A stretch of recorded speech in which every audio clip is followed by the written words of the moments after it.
हरिहंत सिद्ध सूरी रूपाध्याय साधु सर्व अर्थ के प्रकाशी मांगलिक उपकारी है। तिनको स्वरूप जान राग ते भई जो भक्ति काय को नमाए स्तुति को जारी है।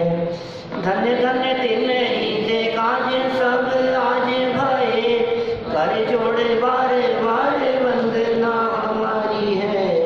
मंगल कल्याण सुख ऐसो हम चाहते हैं।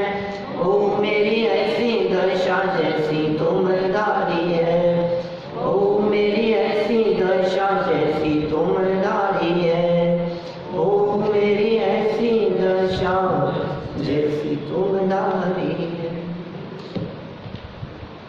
क्षत्र चूड़ामणि नामक यह ग्रंथ और इसमें 9वें लंब को आधार बनाकर यहाँ कुछ वैराग्यमय चर्चाएं चल रही थी।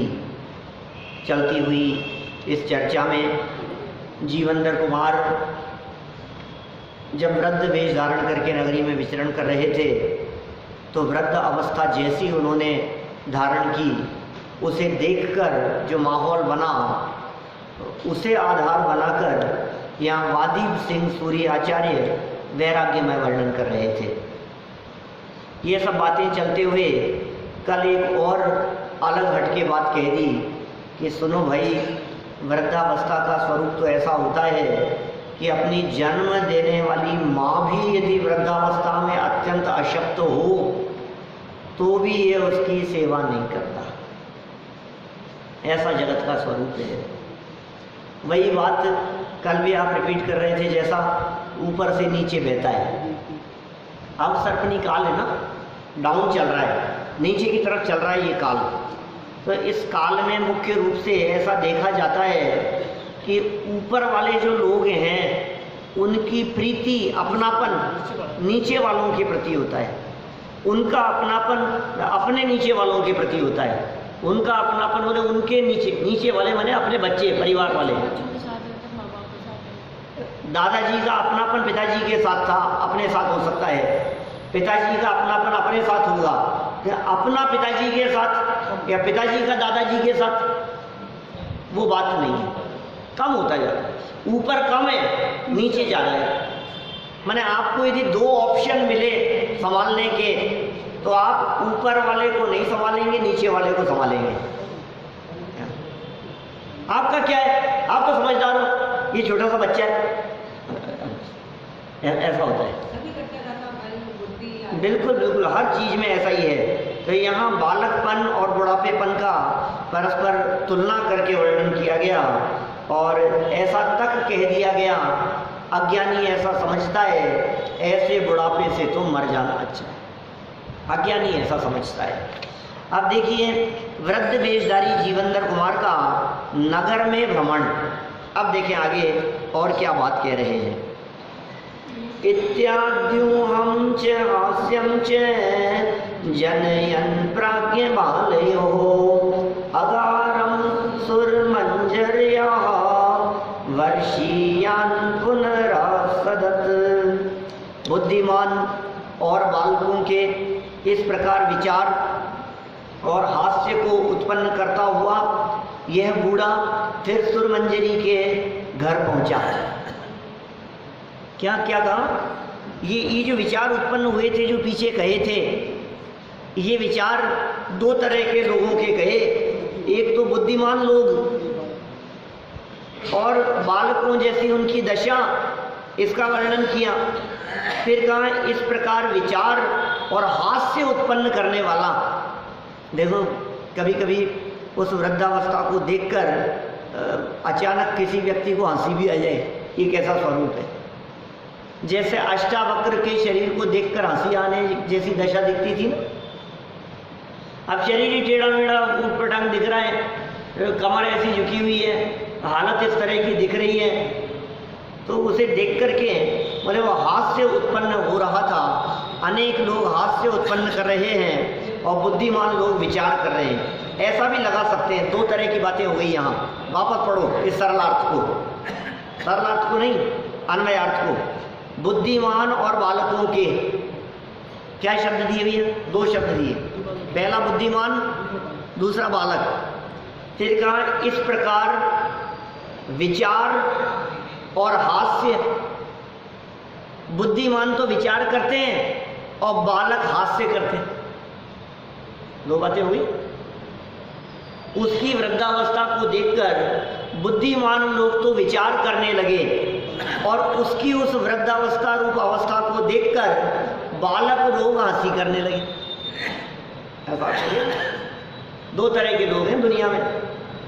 तो वो व्यक्ति, वो जीवनधर कुमार सुरमंजरी के घर पहुंचा। देखिए सरल अर्थ, कुछ बात नहीं है।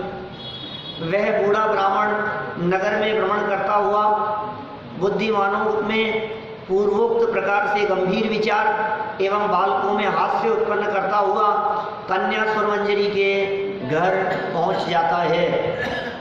पूछे गए प्रश्न का वृद्ध द्वारा उत्तर देखो जरा। पृष्ठो दौवारिक स्त्रीभिराश्च फल मागते हैं कुमारी तीर्थमात्मार्थं नर सत्यम सतां वचे। द्वार की रक्षा करने वाली स्त्रियों से पूछे हुए प्रश्न का इस बूढ़े ने अपने आने के कारण को आत्मा के कल्याण के लिए कुमारी तीर्थ में स्नान करने के लिए आया हूं, इस प्रकार कहा। सज्जन पुरुषों का वचन झूठा नहीं होता है।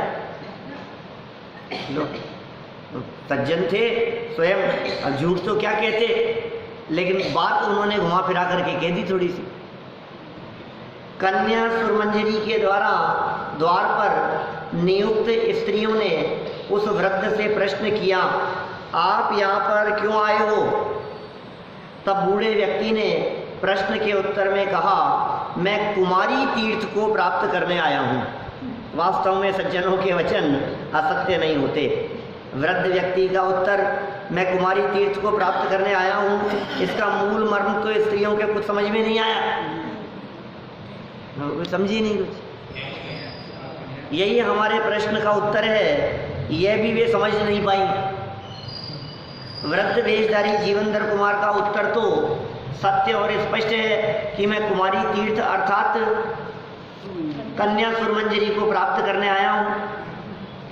सज्जन द्वारा चतुर लोगों की भाषा और भाव समझने की पात्रता हो तभी उनके वचनों का अर्थ समझ में आता है, अन्यथा नहीं। ये नीति जैसी बात कह दी इन्होंने कि सामने वाले व्यक्ति की भाषा और भाव आपको तभी समझ में आएगा जब आप थोड़े सज्जन और चतुर हो, नहीं तो आपको वो बात समझ में नहीं आएगी। वृद्ध के वचनों का स्त्रियों द्वारा उपहास। अहसन्नथ तद्वाक्यादंगना अभ्यसंगतात् अविवेकी जनानां ही सतां वाक्यमसंगतम्।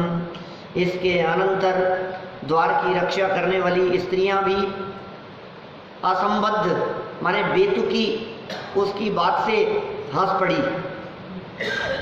निश्चय से अविवेकी पुरुषों को सज्जन पुरुषों का वचन असंबद्ध वासित होता है। जो बुद्धिमान नहीं हो उनको लगता है यार ये पता नहीं क्या कह। जैसे आचार्य कुंद स्वामी के वचन है ना, अज्ञानियों को संबोधित करने वाले। कई बार प्रश्न कुछ करते हैं, जवाब कुछ और देते हैं। समय सार गाथा 73 की उत्थानिका में जैसी बात कही कि यह जीव किस विधि से आश्रमों से निवृत्त होता है, ये उत्थानिका में वचन लिखा। 73वीं गाथा की उत्थानिका में क्या लिखा वहाँ? यह जीव किस विधि से आश्रमों से निवृत्त होता है। जवाब क्या लिखा?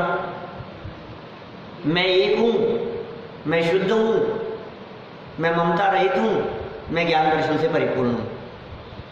बोले क्या जवाब दे रहे? वो पूछ रहे कौन सी विधि से आश्रमों से निवृत्त होता है, ये जवाब दे रहे अहम एको खलु शुद्धो निम्ममो नाणदम सणस्मग्गु तब में थे लो तच्चित्तो तब सब देखे हमने। समझ में नहीं आ रही है तो आप बोले यार ज्ञानियों की बात अज्ञानी जीवों को समझ में नहीं आती, उनकी भाषा समझ में नहीं आती। उनको लगती है यार ये बात चल क्या रही है और ये समझा क्या रहे हैं, पता ही नहीं चलता है क्या क्या है बात। सरल अर्थ वृद्ध व्यक्ति के उत्तर को असंबद्ध और अप्रकृत समझकर सुरमंजरी की द्वारपालिनी स्त्रियां उस वृद्ध व्यक्ति का उपहास करती हुई हंसने लगी, क्योंकि सज्जनों के वचन अविवेकी लोगों को असंगत लगते हैं। बोले यार ये उटपटांग बात कर रहे हैं, इनमें मतलब नहीं है, पता नहीं क्या बात कहना चाह रहे, कुछ समझ में नहीं आ रही इनकी बातें। क्या उटपटांग पूछा क्या था और बोल क्या रहे, हंसने लग गई, मजाक बनाने लग गई। कुमारी तीर्थ शब्द का सही और सरल अर्थ न समझकर वे किसी तीर्थ विशेष की कल्पना करने लगी।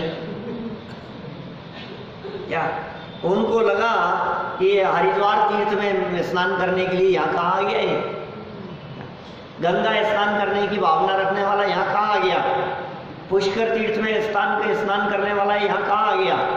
ये जो हिंदुओं की जो तीर्थ हैं ये जगह जगह नदी नालों किनारे है ना, ये नदियों के किनारे, त्रिवेणी में स्नान करने के लिए चले जाए वहाँ। अभी ये सोच रहे ये तीर्थ में स्नान करने आया हूँ, अब ये कुछ समझ ही नहीं, बोले ये तो कौन क्या पागल है, हंसने लग गई। इस कारण उन्हें हंसी आई, क्योंकि आसपास कोई कुमारी तीर्थ नाम का प्रसिद्ध स्थल ही नहीं था। अज्ञानी व्यक्ति वक्ता के अभिप्राय को न समझकर अपने अभिप्राय के अनुसार वक्ता के कथन का अर्थ करना चाहते हैं। इस कारण शास्त्र का सही अर्थ भी नहीं समझ पाते हैं। इसी कारण आचार्य जयसेन स्वामी ने शास्त्र के अर्थ करने की पद्धति समझाई है। समय सार में आचार्य जयसेन की जो संस्कृत टीका है 123 से 125 तक इस प्रकार शब्द, नय, मत, आगम और भावार्थ इन 5 अर्थों से कथन किया। यह व्याख्यान काल में यथासंभव सर्वत्र जानते रहना चाहिए। व्याख्यान काल में यथासंभव जानते रहना चाहिए। 5 तरह की बातें कह दी है यहाँ। क्या शब्द दिए हैं, यद्यपि ये फुटनोट में जैसा ही है, ब्रैकेट में दिया है, तो भी 5 बातें कही है। एक तो है शब्दार्थ। जब भी कोई बात कही जावे तो उस बात को कहने के पीछे शब्द क्या हैं, उन शब्दों का क्या मतलब है, सबसे पहले तो आप उसे गहराई से जानो। अब आपके शब्द ही समझ में नहीं आ रहे, आपको यही समझ में नहीं आ रहा है कि ये कहना क्या चाहते हैं, हमारे दिमाग में नहीं आ रही है कुछ भी बात, तो आप नहीं समझ पाएंगे। आपको किसी भी विषय को समझने के लिए सबसे पहले तो उन शब्दों का अर्थ समझना पड़ेगा।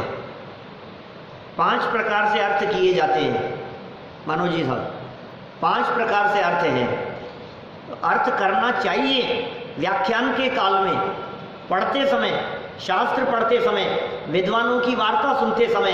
हो सकता है उनके द्वारा कहे गए शब्दों में 5 प्रकार के से अर्थ छिपे हुए हों। नंबर 1 शब्दार्थ। शब्द से अर्थ करो, शब्दों का अर्थ तो समझ में आ गया। फिर कह रहे हैं नयार्थ। नयार्थ क्या है? नयार्थ माने ये है कि शब्द तो कहे जा रहे थे कि चले जा, ये तो शब्दार्थ है, लेकिन नयार्थ ये है कि आगे से मत जाना। नहीं समझ में आई बात? हाँ, नए माने अपेक्षा। भाई अब ये आप लोग नहीं समझ पाए, मैं तो हमेशा कहता रहता हूँ, मेरा प्रसिद्ध उदाहरण है।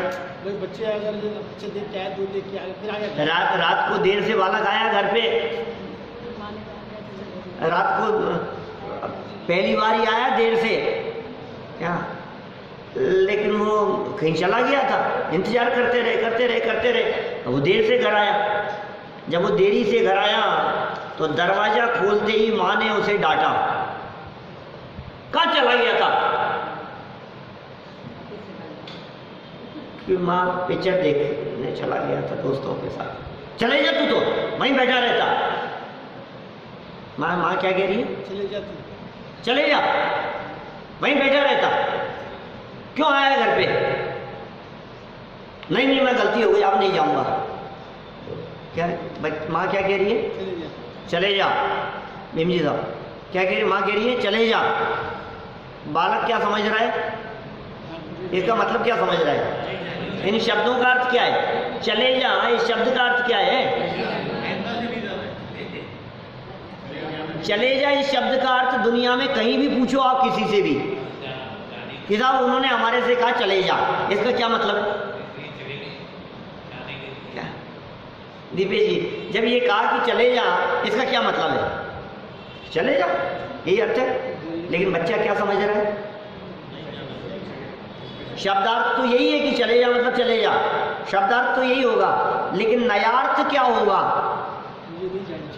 नए नए होता है अपेक्षा को पकड़ना, नए होता है उस नए होता है वो जो किस एंगल से बात कही जा रही है उस एंगल से बात को देखना।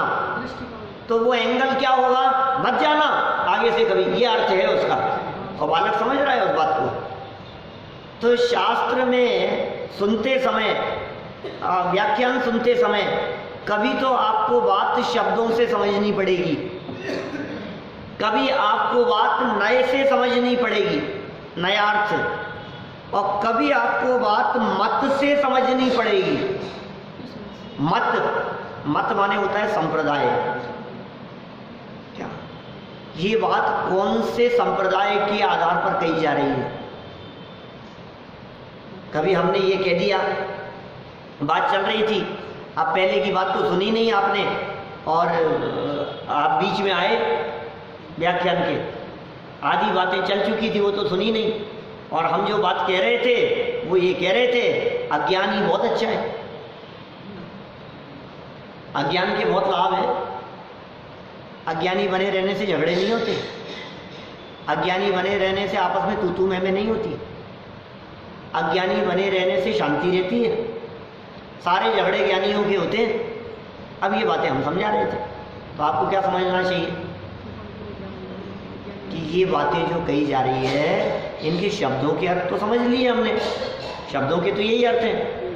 अब हमने इसमें नया अर्थ भी समझ लिया कि कुछ ऐसा लग नहीं रहा है कि यार ये कोई एंगल इसमें छिपा हुआ हो। सीधी सरल सी बात है, देखो कोई कहने वाले का हाव भाव कुछ स्पष्ट दिख रहा है, सीधी सी बात कह रहे हैं, लेकिन इसमें मतार्थ छिपा हुआ है। मतार्थ क्या है कि ये बातें अज्ञान मत वाले मानते हैं, अज्ञानवादी संप्रदाय के लोग ऐसा मानते हैं। एक संप्रदाय है अज्ञानवादियों का, वो इस तरह की बात मानते हैं। आप मत से बात समझो, ये बातें कौन से मत की कही है, ये बातें आपको समझनी पड़ेगी मत के अनुसार, फिर कभी आगम के अनुसार समझनी पड़ेगी कि प्रस्तुत प्रकरण में ये आगम में ये बात कही है, तो आगम में कहाँ कहाँ क्या क्या बातें कही है, यहाँ जो बात लिखी है या आगमों के अनुसार समझना। हमारी वीतरागता का पोषण करने वाला होना चाहिए। आगम किसे कहते हैं? जो परंपरा से चला आया हो, आप्त वचनम आगम है, आगम के अनुसार समझो, माने कही गई बात से वीतरागता निकलनी चाहिए, ये है आगम के अनुसार।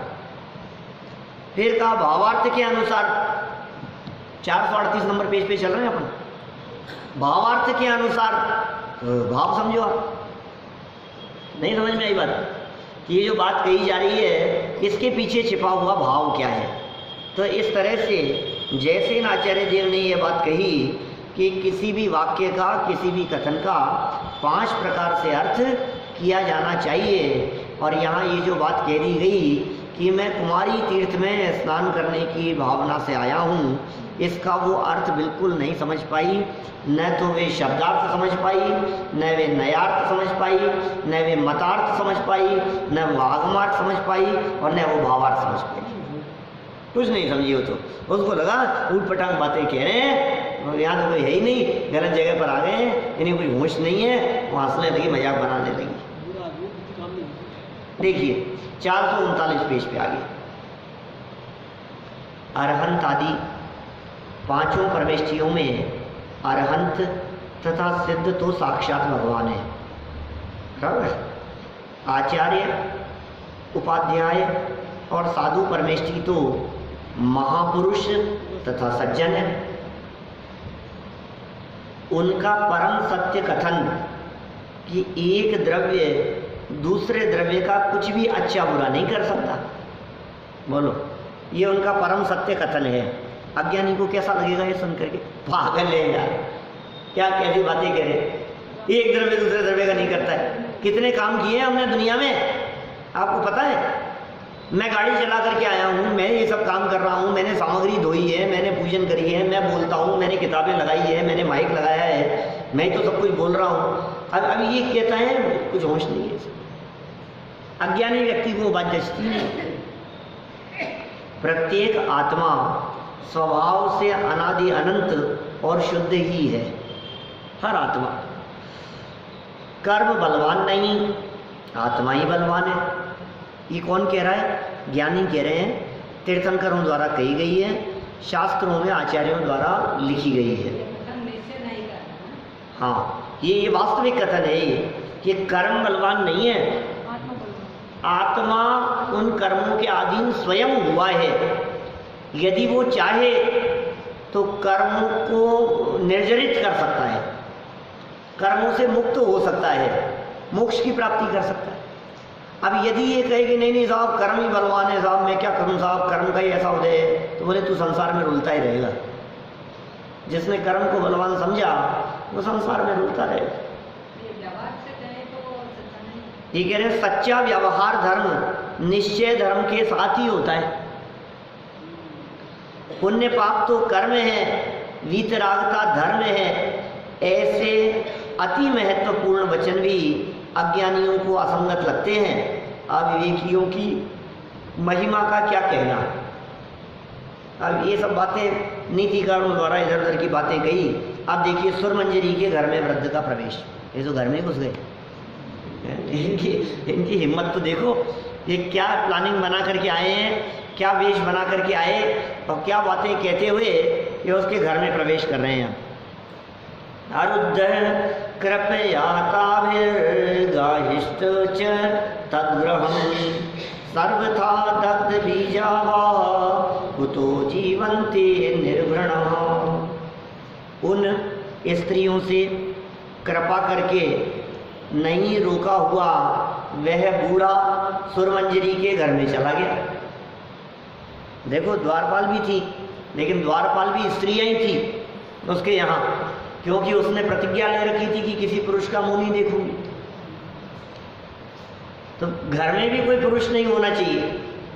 वो पुरुष मात्र के प्रति द्वेष रखने वाली और वो दरवाजे पर खड़ी की हुई उसकी जो द्वारपाल स्त्रियां थी उनसे भी ये रुके नहीं और घर में चले गए।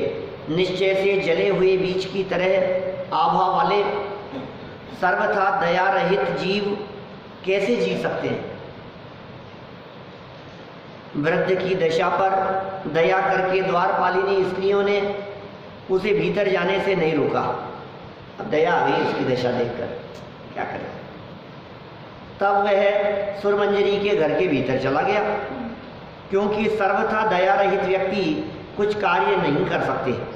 जिस प्रकार की जले हुए बीज से अंकुर उत्पन्न नहीं हो सकता। माने उन्होंने सोचा कि यार ये बूढ़ा, ये असहाय, ये कोई चोरी नहीं कर सकता, ये कोई डाका नहीं डाल सकता, ये कोई गलत काम नहीं कर सकता, ये क्या कर लेगा, क्या बिगाड़ लेगा, है थोड़ा सा टल्ला मारे तो गिर जाएगा, इसमें क्या क्या है, इसमें दम क्या है। कोई बात नहीं, ये अंदर जाना चाह रहा है, इसे अंदर भेज दो। दिमाग नहीं लगाया और उसे जाने दिया उन्होंने। उसने जाने की भावना व्यक्त की, वही अंदर चला गया। देखिए वृद्ध, ये पढ़ लिया ना अपन ने सरल अर्थ, विशेषार्थ देखो। द्वारपालिनी स्त्रियों की को वृद्ध की दशा देखकर उस पर दया आ गई, अतः उन्होंने उसे सुरमंजरी के महल में जाने से नहीं रोका।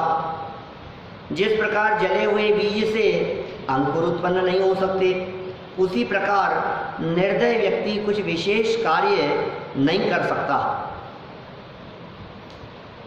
अतएव उन स्त्रियों ने उस वृद्ध पर दया कर अपने कर्तव्य का ही पालन किया है। माने कोई ये कहे इस आज जब उनको ये रोक दिया था यहाँ, तो फिर ये जाने क्यों दिया। तो ये कह रहे हैं उन्होंने अपने कर्तव्य का ही पालन किया है और कुछ नहीं। नौकरों की मनोदशा का चित्रण। अभ्यदो सुर मंजर्या सुंदर्य सभया इदम सभय स्नेह सामर्थ्या स्वाम्यधीना ही किंकरा। फिर द्वार रक्षक सुंदरियों ने भय सहित सुरमंजरी से ये सब बात कह दी। डर तो लगता ही है, वो डांटेगी, मालिक डांटेंगे, किंकर माने होता है नौकर। तो उन्होंने पहले जाकर के सारी बात कह दी। निश्चय से स्वामी के अधीन नौकर भय और स्नेह की सामर्थ्य वाले होते हैं, माने उनमें डर भी होता है और वो प्रेम भी रखते हैं। द्वारपालिनी स्त्रियों ने भयभीत होकर अपनी स्वामिनी सुरमंजरी के पास जाकर उस वृद्ध के महल में प्रवेश का वृत्तांत कहा, क्योंकि स्वामी के अधीन वृत्ति वाले नौकर अपने स्वामी से डरते हैं और उनसे स्नेह की भावना भी रखते हैं, उनकी कृपा बनी रहे अपने ऊपर, और डर भी लगता है। दोनों तरह की बातें विशेषार्थ। द्वारपालिनी स्त्रियों ने वृद्ध को महल में प्रवेश तो दया भाव से दिया, किंतु पुरुष द्वेषी सुरमंजरी को यह अनुकूल नहीं हुआ तो वह नाराज हो जाएंगी। अपने स्वामी का नाराज होना अच्छा नहीं है, अतः उन्हें भय उत्पन्न हुआ। मालिक से डरना तथा उसे प्रसन्न रखने का प्रयास करना ही नौकर का स्वरूप है। उसके जीवन में निर्भयता और निश्चिंतता बनी रहना असंभव है। माने नौकर कभी भी निर्भय नहीं हो सकता और निश्चिंत नहीं हो सकता, वो तो अपने मालिक को खुश करने के लिए कुछ भी करता ही रहता है, ऐसा ही चलता है। सुरमंजरी का भवितव्यतानुसार कार्य करना। अब ये भी क्या करे, प्रतिज्ञा तो इसने वर्षों से ले रखी है, लेकिन काम तो वही कर पाएगी ना जैसी भवितव्यता होगी। आप भी कितना भी सोच लो, आने दो आज तो उसकी खैर नहीं है, और फिर जब वो आता है तो आप गुस्सा नहीं कर पाते। काम तो भवितव्यता के अनुसार ही होगा। आप कितनी भी प्लानिंग बना लेवें किसी को कष्ट देने की, किसी को पीटने की, किसी को नाराज करने की, किसी को दुखी करने की, किसी को प्रसन्न करने की, लेकिन काम तो भवितव्यता के अनुसार होगा, आपके अनुसार नहीं होगा। होनहार बलवान है, होनी को टाला नहीं जा सकता है। जो जो देखी वीतराग ने सो सो होसी वीरा रे, बिन देखियो होसी नहीं क्यों ही काहे होत अधीरा रे। जो उन्होंने नहीं देखा है तो कुछ भी नहीं होगा, जो जो देखा है उन्होंने वही होने वाला है। अब देखें जरा भवितव्यता की क्या बात कहते हैं। पुरुष द्वेषिणी सापी वर्षीयांसम नशामयत भवितव्यानुकूलम ही सकलम कर्म देहिनाम। पुरुषों से द्वेष करने वाली उस सुरमंजरी ने भी उस बूढ़े को बिठा लिया। हालत ऐसी दिख रही थी ना उसकी, क्या तो दया आ गई उसको, हाँ उसको बिठा लिया। निश्चय से जीवों के संपूर्ण कार्य होनहार के अनुसार ही हुआ करते हैं। ये नीतिकार कह रहे हैं। देखो गलत ट्रेन पकड़ लेता है व्यक्ति, कोई दुर्घटना घटनी हो तो, दुर्घटना से बचना हो तो गलत बस में बैठ जाता है। आगे जाकर के वो बस खाई में गिरने वाली थी, इनको पता ही नहीं था, ये गलती से चढ़ गए, फिर बाद में रोकते रहे, इतने में जो जिसमें जाना था वो निकल गई। अब क्या करें बोलो। अब बाद में खबर आई कि वो मैं बस छूट गई थी मेरी, वो आगे जाकर के खाई में गिर गई, वो नाले में गिर गई, उसका एक्सीडेंट हो गया। भवितव्यता के अनुसार होता है काम, तुम्हारे चाहने से नहीं होता है। तुम कितना भी सोचते रहो, तुम कितना भी चाहते रहो कि मैं ऐसा सोच रहा हूँ साहब, ऐसा हो जाए, मेरी ऐसी प्लानिंग है, ऐसा हो जाना चाहिए, तो कितनी भी प्लानिंग बना ले, तेरी प्लानिंग से क्या होता है। वस्तु के परिणमन में किसी की प्लानिंग नहीं चलती।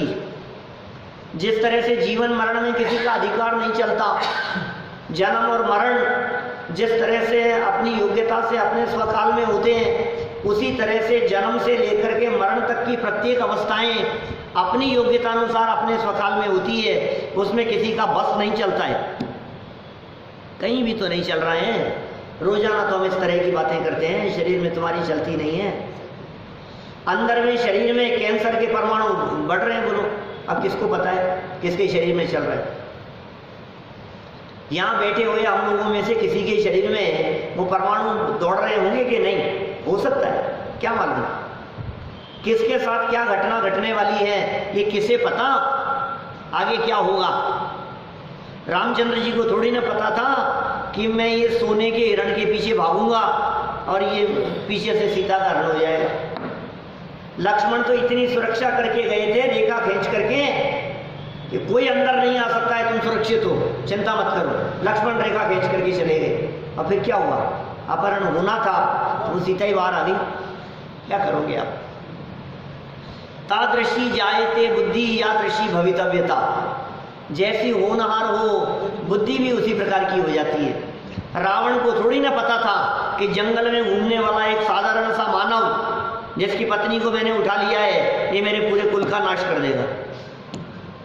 उसे थोड़ी ना पता था। वो तो इस अभिमान में था ये क्या कर लेगा यार, ये साधारण सा आदमी क्या। हाथी को थोड़ी ना पता है कि छोटी सी चींटी ये मुझे तांडव करवा सकती है, नाक कान में घुस जाए तो मैं बेहाल हो जाए, इतनी सी चींटी। मुझे लगता है क्या दम है इसमें। समय समय का फेर है, समय बलवान है, ये कुछ भी करा देता है। परिस्थितियां कैसी भी बदल जाए, कब क्या हो जाए, आपको जो विचार आते हैं वो विचार भी भवितव्यता अनुसार आते हैं। आपकी जैसी होनहार हो ना उसी तरह से आपके मन में विचार आना शुरू होते हैं। विनाश काले विपरीत बुद्धि, और ये कह सकते हैं कि सद्भाग्य काले सद्बुद्धि। ऐसा भी तो है, हर जगह विनाश का ही काल हो और विपरीत बुद्धि हो, ऐसा थोड़ी ना। कभी कभी आपका सद्भाग्य जागृत होने का काल आवे तो आपको सद्बुद्धि जग जाती है। और क्या है, अरे साहब मेरे को सद्बुद्धि जग गई इसलिए मैंने सही समय पे पैसे निकाल लिए वहां से। अब कहते हैं सद्भाग्य काले सद्बुद्धि। और बाद में मेरे निकालते ही क्या हुआ कि वो कंपनी भाग गई, मतलब पैसे डूबे। तो क्या हुआ कि तेरे जो अंदर से ये विचार आया कि मुझे यहाँ से अपना पैसा अब निकाल लेना चाहिए।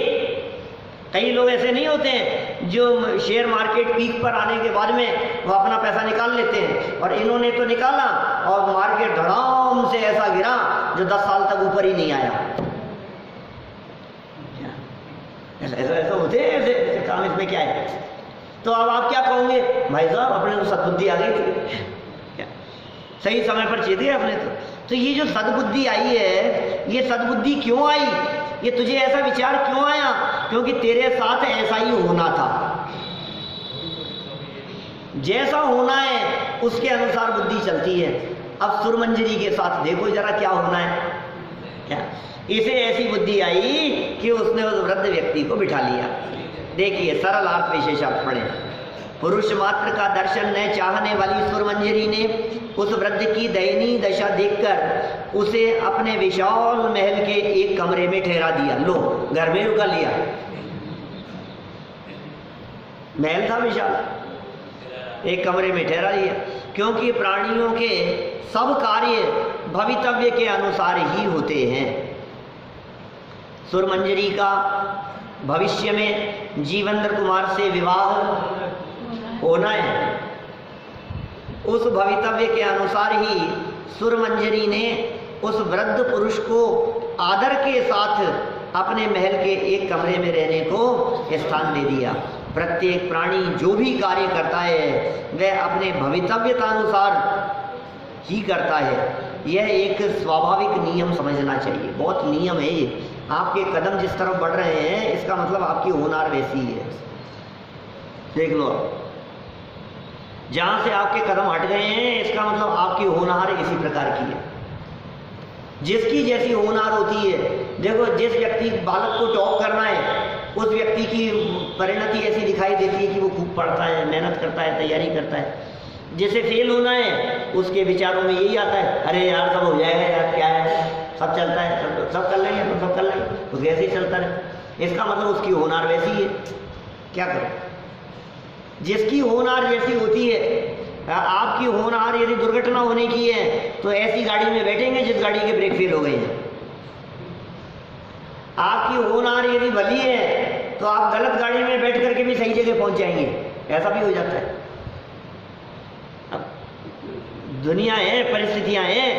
आप विचार करना अपनी अपनी लाइफ में।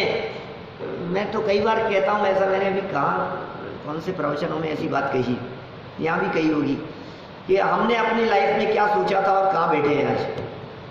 कही थी यहाँ पहले कभी ऐसी बात? क्या नहीं कही? आपने क्या सोचा था साहब? सीकर से यहाँ जयपुर शिफ्ट हो, यहाँ जयपुर आ जाऊंगी, मैं जयपुर बस जाऊंगी। आपने क्या सोचा था बताओ?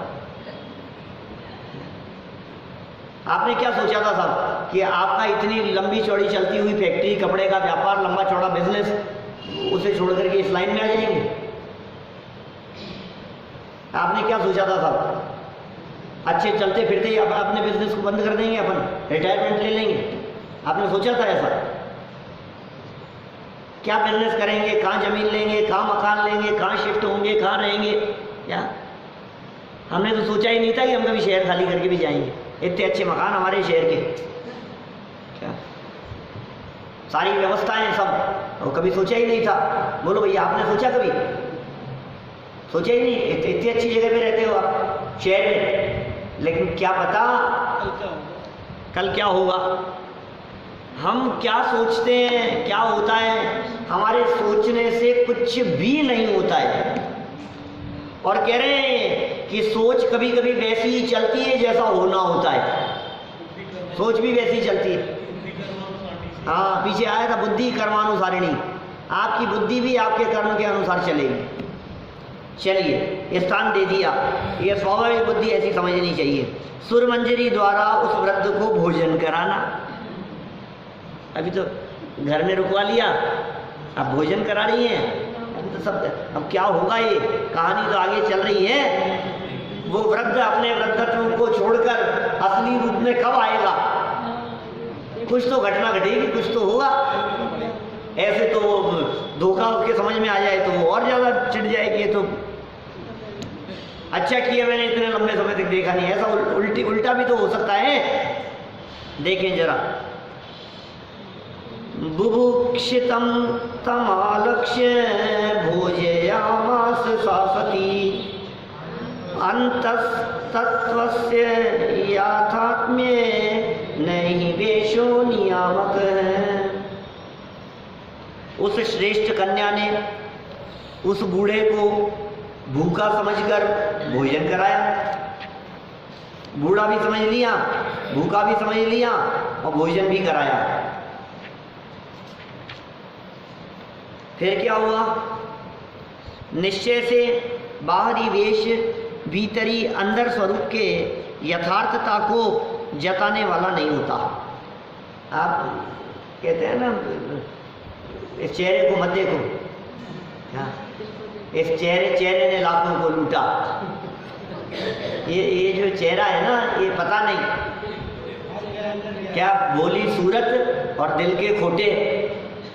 दुनिया का पता नहीं क्या है, किसके चेहरे के पीछे कौन सा मुखोटा पहन करके भीतर में क्या चेहरा छिपा हुआ है। कहते हैं बेनकाब कर दिया। बेनकाब कर दिया मतलब क्या है? उजागर कर दिया।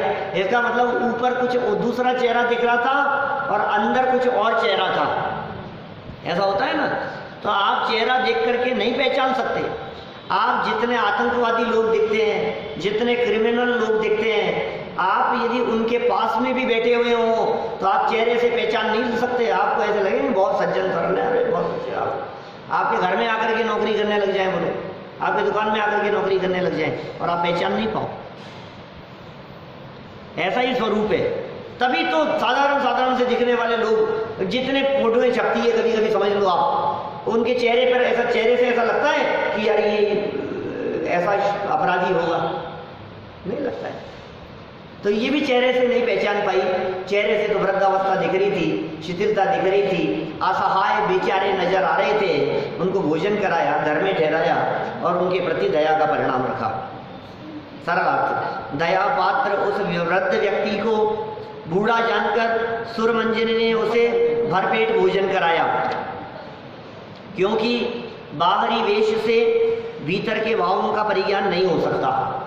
कपड़ों से पता नहीं लगता है। यद्यपि वह वृद्ध व्यक्ति जीवंदर कुमार हैं, पर वृद्ध वेश के कारण सब लोग उसे भ्रांतिवश वृद्ध ही समझ रहे हैं। करते भी क्या, मात्र वेश से भावों का पता नहीं चल पाता है। भाषा, भोजन और भ्रमण के परिवर्तन से भाव बदलेंगे, ऐसा निर्णय नहीं करना चाहिए।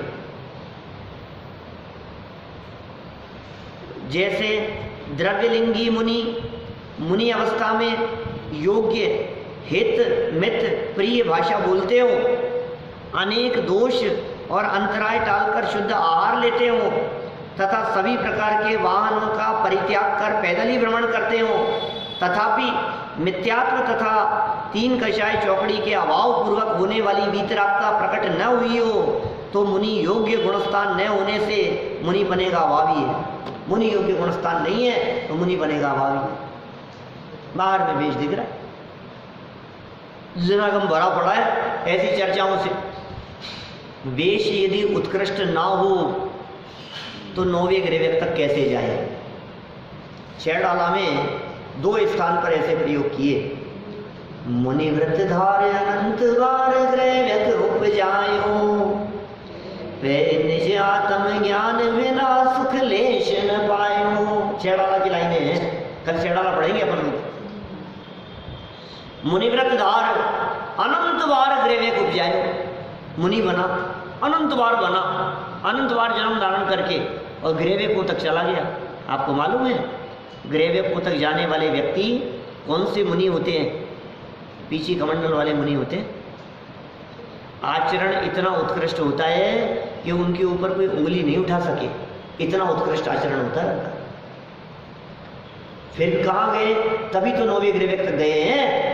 लेकिन इतना होने के बावजूद भी आत्मज्ञान नहीं होने से लेश मात्र भी सच्चा सुख नहीं मिला। क्या करें? बोलो। भाषा, भोजन तथा भ्रमण बदल जाने से भाव नहीं बदलते। अतः स्पष्ट हुआ कि बाहरी वेश से भीतरी भावों का परिज्ञान नहीं होता। देखिए, भीतर माने अंदर के भाव बदलेंगे तो भाषा, भोजन और भ्रमण बदल ही जाएंगे। अब बहुत मार्मिक बात कहना चाह रहे हैं। ये कह रहे हैं अंदर से बाहर की व्याप्ति है। जिनके अंदर में निर्मलता होती है उनके बाहर में नियम से निर्मलता होगी, अंदर से बाहर। हाँ, जो व्यक्ति बाहर में निर्मल दिख रहे हैं वो अंदर भी हो ये कोई जरूरी नहीं है। बाहर से अंदर नहीं, बाहर देख करके आप अंदर की बात नहीं कर सकते हो। माने बाहरी पैकिंग देख करके आप माल का अनुमान नहीं लगा सकते हो। पैकिंग अच्छी है तो माल अच्छा होगा कि नहीं होगा कि क्या पता सब। अच्छा, माल अच्छा है तो अच्छी पैकिंग में मिलेगा क्या है? खोटी पैकिंग क्यों होगी उसकी? माल अच्छा है तो पैकिंग भी अच्छी होगी। तो क्या कह रही हैं हम? अंतर के भाव बदलेंगे तो भाषा, भोजन और भ्रमण ही बदल जाएंगे। यदि तीन कषाय चौकड़ी के अभाव पूर्वक वीतरागता आत्मा में प्रकट होगी तो निश्चित रूप से भाषा, भोजन और भ्रमण में परिवर्तन होगा ही। अतः तत्व ज्ञान के अभ्यास से भावों में परिवर्तन लाना चाहिए। साथ ही उचित बाह्य क्रियाओं का निषेध नहीं है, वे तो होंगी। इसका मतलब यहाँ शिक्षा दे रहे हैं, यहाँ सदुपदेश देते हुए कह रहे हैं कि भाई सुनो, आप अंदर से भाव बनाओ, भाव अच्छे होंगे तो आपकी बाहरी क्रियाएं भी अच्छी होगी। जिनके भाव अच्छे होते हैं उनकी क्रियाएं अच्छी होती हैं। इसलिए बाह्य प्रदर्शन की तुलना में अंतरंग परिणाम सुधारने पर हमें बल देना चाहिए। ये बात यहाँ तक हमें समझ में आई है। कहानी तो अभी चल ही रही है, थोड़ा फास्ट हम इसको आगे सोमवार को आगे बढ़ाएंगे और कल हम 6 डाला यहाँ चलाएंगे।